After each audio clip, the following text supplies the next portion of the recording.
Dalek War story arc, Planet of the Daleks.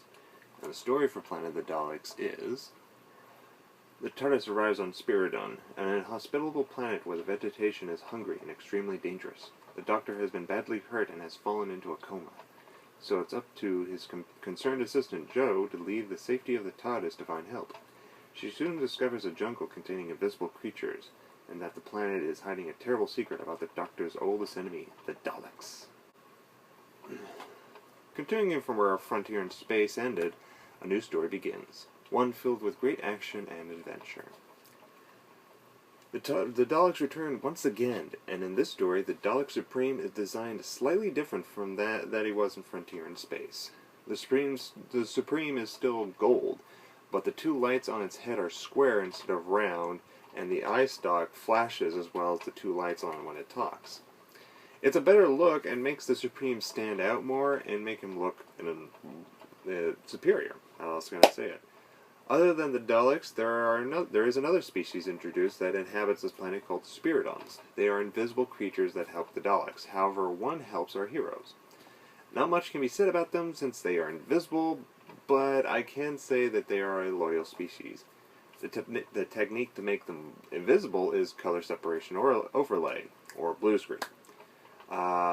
And I have to admit, the blue screen to make these creatures invisible is a lot better than the blue screen that had been done in past Doctor Who stories, and that's mainly because they're limiting a being, not a whole background.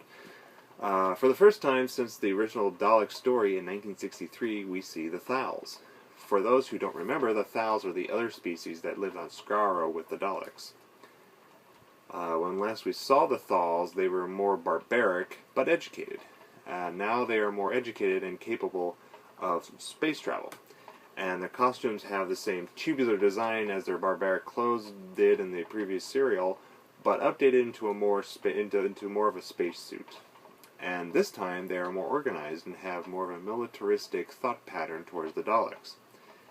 Within the Thals, there is a subplot where one Thal wants to overthrow the other because he thinks the other one isn't that much of a good leader. When the Thals meet the Doctor, they have a hard time believing he is who he is, and while they tell the legend of the Doctor confirms the legend by telling who his companions were and other small details. Once they believe he is who he says he is, they trust and eventually have him take charge from time to time. The set of the jungle looked pretty damn good. Yes, I'll admit it's all in studio, but it looks fantastic. They chose plant life that looks pretty alien and not Earth, not like anything from Earth, unless you really look at it. Also, they made these certain plants that spew out this fluid that grows fungus on anything. If it gets on a human, the fungus will envelop a human and kill them. People have noticed that this story has similarities with the first Dalek story. The production team claimed it is unintentional.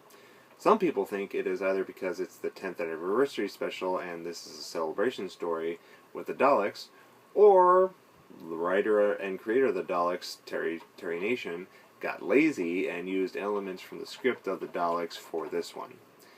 It is really up to the viewer if it matters or not, but even though those elements are there, this is still a great story. Out of 5 stars, I give this one 4.5. The next Doctor Who review will be the Series 10 finale. I'll see you then.